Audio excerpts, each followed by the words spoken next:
বেশিরভাগ কাপলদের মধ্যেই মানে ঝামেলা ঝাঁটি অশান্তি এগুলোই কিন্তু আমরা দেখতে পাই। তাহলে সেই রকম বিবাহ রেখা কোনটা, যে বিবাহ রেখায় প্রচুর ভালোবাসা থাকে কাপলের মধ্যে?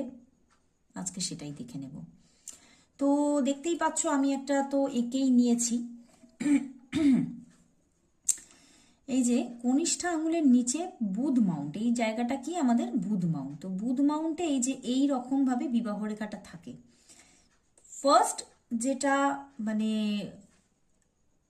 যেটা হওয়া উচিত, বিবাহ রেখা সবসময় অলওয়েজ মোটের ওপরে একটু পুষ্ট হতে হয় এবং সেটা একটু অন্তত বুধ মাউন্টের মাঝ বরাবর পর্যন্ত আসতে হয়। একদম ছোট্ট মতো বিবাহ রেখা হলে সেই বিবাহ রেখাতেও কিন্তু সেই মানে বিবাহটা খুব সফল বা সেখানে খুব দুজনের মধ্যে ভালোবাসা বা ম্যাচিং থাকবে তা কিন্তু হয় না। মানে দুজনের মধ্যে সেই একটা আরো আরো ছাড়ো ছাড়ো ভাব কিন্তু থাকে এবং বিবাহ জীবনটাও খুব ভালো কাটে না। তো বিবাহ রেখা প্রথম যেটা হতে হয়, বুধ মাউন্টের মাঝ বরাবর পর্যন্ত আসতে তো হবেই। এবং তার সঙ্গে যদি এই বিবাহ রেখাটার ওপরে যদি কোনো ত্রিভুজ থাকে এই রকম ভাবে, দেখো বিবাহ রেখাটাই যাচ্ছে, ধরো এটা বিবাহ রেখা, দাঁড়াও, ধরো এটা বিবাহ রেখা, বিবাহ রেখার উপরে যদি এই রকম করে একটা ত্রিভুজ তৈরি হয়, দেখতে পেয়েছো নিশ্চয়ই।